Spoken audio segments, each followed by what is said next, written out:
Gradient মানে basically ঢাল।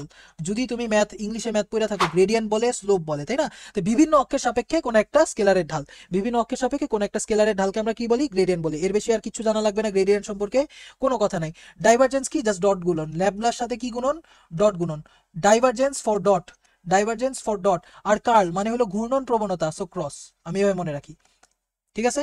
Dot dot product, so এটা বেসিক্যালি ডাইভার্জ করার প্রবণতা, মানে ছড়িয়ে যাওয়ার প্রবণতা। সো ডাইভারজেন্স যদি পজিটিভ হয় তাহলে ছড়িয়ে যাচ্ছে, মানে ভলিউম বাড়তেছে, ভলিউম বাড়তেছে, ঘনত্ব কি হইতেছে? কমতেছে।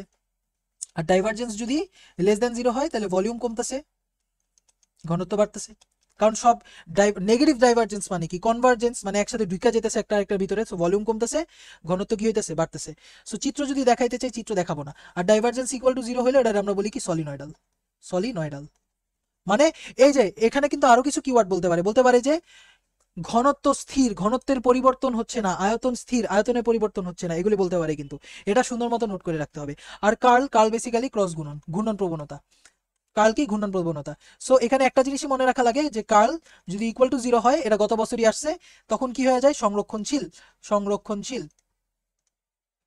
শীল বা অনেকে বলে অঘূর্ণনশীল।